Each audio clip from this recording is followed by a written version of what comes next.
ပေါင်းတဲ့နေကြမှာကိုကအောက်ပိုင်းသိနေတယ်လို့ယုံကြည်မှုပြောဆုံးနေလားโอเคကြာဆိုရင်ဒီဗီဒီယိုကမိတ်ဆွေတဲ့အကျိုးရှိပါလိမ့်မယ်အားလုံးပဲမင်္ဂလာပါကျွန်တော်ကတော့နီကိုဖြစ်ပါတယ်ဒီနေ့မှာတော့ဒီလိုပေါင်တန်တေးတေးတူတူအနေထားကနေဒီလိုအနေထားတွေရအောင် last day မှာကျွန်တော်ဘယ်လို exercise တွေကိုထည့်ကစားလေးဆိုတာကိုပြပြပေးမှာဖြစ်ပါတယ်ပထမဆုံး exercise ကတော့ back squat ဖြစ်ပါတယ် rearing ကတော့ 4 to 6 rep 3 to 4 set ကစားပေးပါ failure ထိကစားပေးပါ failure ထိမရောက်ရင် failure နဲ့နီးစပ်အောင်ကစားပေးပါဒုတိယ exercise ကတော့ walking lunge ဖြစ်ပါတယ်ဒီ exercise ကအရန် functional ဖြစ်တဲ့ exercise ဖြစ်ပါတယ်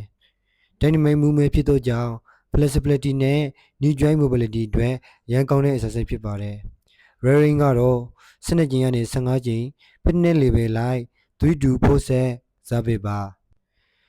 တတိယ exercise ကတော့ front squat ပဲဖြစ်ပါတယ်ဒီ exercise က anterior chain ရှေ့ဘက်ရှမ်းမှာရှိတဲ့ပေါင်ရွှေ့ကျက်သား quadricep အတွက်ရန်ထိရောက်စေတဲ့ exercise ဖြစ်ပါတယ် beginner တွေအနေနဲ့ front squat ထိုင်လို့မရရင် goblet squat ကစားပေးပါ rearing ကတော့12ကနေ15 3 to 4 set ကစားပေးပါနောက်ဆုံး exercise ကတော့ leg press ဖြစ်ပါတယ် leg press ကိုကစားတဲ့အခါဒီမှာပြထားတဲ့ကိုထွင်းချင်တဲ့ muscle ကိုလိုက်ပြီးရှေ့ထောက် position ပြောင်းကစားပေးပါ rearing ကတော့12ကနေ15ကြိမ်3 to 4 set ကစားပေးပါဒီ exercise တွေကတော့ leg day မှာကျွန်တော်အမြဲတမ်းထိကစားဖြစ်တဲ့ကျွန်တော် favorite exercise တွေဖြစ်ပါတယ်